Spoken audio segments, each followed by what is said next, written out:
Alors ça, le shampoing en protéines de soie, ça doit être génial. Ah oui. Ça a l'air trop bien. Ouais. Des protéines de soie, mais c'est n'importe quoi votre truc. Comment ça, c'est n'importe quoi, Thierry? De quoi tu parles? Tu vas pas parler shampoing? T'as pas un cheveu sur la tête? Bah ouais. Ah, mais lui, il se mêle de trucs. Ouais, il a pas beaucoup de cheveux, Thierry. N'empêche, les protéines de soie dans un shampoing, ça l'a fait tiquer. Alors il est allé se renseigner auprès d'Olivier. Ouais, il a pas beaucoup de cheveux, Thierry, mais il connaît des coiffeurs. Bon, Olivier, je viens vous voir parce que j'ai une petite question à vous poser. Eh ben écoutez, on va en parler ensemble. Suivez-moi. Ça marche, merci. Eh bien, Olivier aussi, les protéines de soie, ça le fait un peu tiquer. Si éventuellement le produit vaut très très cher d'un laboratoire très très connu, en petit exemplaire, effectivement, on pourrait croire que ça serait de la protéine de soie. Mais je doute qu'il y ait vraiment de la protéine de soie là-dessus. Parce que ça coûterait une vraie fortune à fabriquer. Donc le produit qui, à mon avis, doit valoir dans les moins de 15 €, ce genre de produit-là coûterait plus de 500 € si c'était réellement de la vraie protéine de soie. Je suis désolé.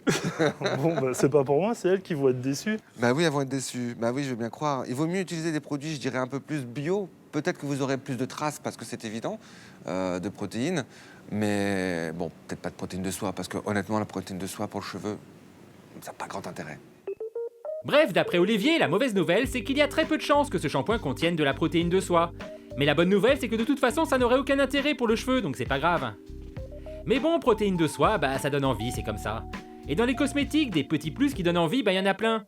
Thierry, il a fait un petit tour au rayon cosmétique de son hyper, et là, bah on lui a vendu du rêve. C'est au procalcium reconstituant. Le laser dans une crème, ça c'est pas mal. La soie liquide à l'essence luxueuse de perles. Et là, il y a un produit qui est extraordinaire, c'est à la lumière liquide. Et c'est avec des micro-huiles. C'est des huiles, mais elles sont micro. Ou elles chantent, je sais pas. On sait pas toujours à quoi ça correspond, mais avouez qu'un produit plein de procalcium reconstituant et de soie liquide enrichie au micro-laser, bah c'est tentant. Quoi, vous n'êtes pas dupe? Bah dans la pub, ils en sont pas si sûrs. C'est efficace aussi à cause du fantasme. Tout simplement parce que le diamant, la perle ou la pêche, ça nous fait rêver parce qu'on a le sentiment qu'on peut aller chercher les qualités intrinsèques de ces produits-là et puis les absorber. Et dans la catégorie des qualités intrinsèques qu'on souhaite absorber, la tendance en matière de cosmétiques, c'est la présence de substances animales. Ça, c'est Chloé qui s'en est chargée. Et là, dans des magasins spécialisés, bah elle était un peu aux os. Là, vous avez toute la gamme Leganess, La crème de douche, Ouais. crème de main, les savons. Là, c'est une crème visage, crème corps. Donc, la crème à base d'escargot. Et je voulais savoir, il y a vraiment du venin de serpent dans cette crème? Oui. C'est du vrai venin. C'est pas du venin de synthèse. Non, c'est... Soit c'est l'âne, soit c'est la jument. Voilà. C'est quoi le mieux? Il y a plus d'affinité, si vous voulez, entre le jument et un peu notre nature à nous et par rapport à la jument, quoi, je veux dire. Il y a plus de similitudes. Alors, outre que Chloé a appris qu'elle avait pas mal de similitudes avec une jument, elle a aussi découvert qu'en matière de promesses animales, on pouvait aller très loin. Mais vraiment très loin. Celle-ci, c'est un dragon sur la photo. Ouais. Donc est-ce qu'ils ont mis du venin de dragon ou du sang de dragon dans cette crème ou pas? Bah, en fait, de toute façon, c'est marqué. Vous en avez normalement dedans. Je vais regarder Parce que là, il y a écrit sang de dragon. Regardez. Ouais, de toute façon, c'est bien écrit sang de dragon. À chaque fois, dans les crèmes, vous en avez toujours dedans. Bah oui, après tout, il suffit d'attaquer un dragon, on récupère son sang et on le met dans une crème. Bon, admettons. Mais est-ce que c'est vraiment bénéfique pour nous, ces substances animales? Chloé a passé un coup de fil à certaines marques qui commercialisent ce genre de produits, pour leur demander pourquoi ils faisaient ça en fait. C'est cet actif qui permet à l'escargot de recréer sa coquille en fait en moins de 2 mois. Et donc c'est cet actif-là que nous utilisons dans la crème afin de régénérer les cellules de la peau. Et vous avez aussi une gamme au venin de serpent. Et quelle est la promesse de cette crème, du coup? En fait, ça dépend de ce que vous recherchez. La gamme régénérante à la base d'escargot, c'est vraiment contre les rougeurs, on va dire, ou les imperfections, alors que la gamme au venin de serpent, ça va vraiment être une action anti-âge contre les rides et les ridules. J'ai vu que vous faisiez une crème au venin d'abeille. En fait, ça utilise vraiment le venin d'abeille en augmentant la production du collagène, donc ça va améliorer l'élasticité de votre peau. À les entendre, aucun doute, les animaux sont nos amis. Malgré ses similitudes avec une jument, Chloé, elle s'est intéressée aux escargots. Hyper à la mode, la baffe d'escargot. Si au Japon ou en Russie, des instituts vont jusqu'à faire se balader les bêtes gluantes sur le visage de leurs clientes, ça donne envie. En Europe, la baffe d'escargot est présente dans de nombreux produits cosmétiques. Après rasage, crème pour peau sensible, déodorant, elle apparaît dans la liste des ingrédients sous le nom d'allantoïne. Chloé est allée à La Rochelle rencontrer des escargots. Bon, les escargots y dormaient. Mais Emmanuelle non. Et c'est elle qui fabrique des crèmes avec de la bave d'escargot donc. Mais attention, hein, de la bave fraîche produite dans la région. Du local quoi. Elle est comme ça, la bave. Très liquide. Totalement aqueuse. Et ça sent pas grand-chose. C'est incolore et inodore. Et là, elle est avec son conservateur naturel. Donc là, si je veux, je la mets directement dans la crème. D'accord. Enfin, dans les autres ingrédients qui en feront une crème. Une crème. Voilà. Ok. Elle est comme ça. C'est comme ça qu'elle arrive chez nous. Parce que pour Emmanuelle, les vertus de la bave d'escargot ne sont plus à démontrer. Des vertus naturelles. En fait, on est tous avec un taux dans le sang et dans la lymphe d'élastine, de collagène, d'allantoïne. Et ce taux a tendance à diminuer parce que le corps se met au repos, la lymphe diminue, etc. Et la bave, elle va contenir ça naturellement. Ok, on en achète alors. Oula, attention, c'est qu'aujourd'hui la bave d'escargot se vend à toutes les sauces. Et d'après Emmanuelle, toutes les crèmes sont loin de se valoir. C'est un ingrédient qu'on a démocratisé, et tant mieux. Par contre, attention, c'est comme tout.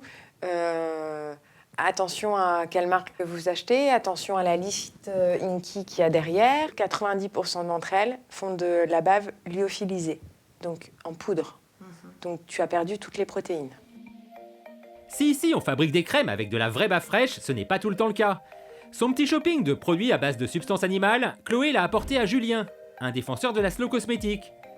Et Julien, il a rien contre les animaux, mais il aime pas être pris pour un pigeon. C'est que des animaux, il n'y en a pas toujours.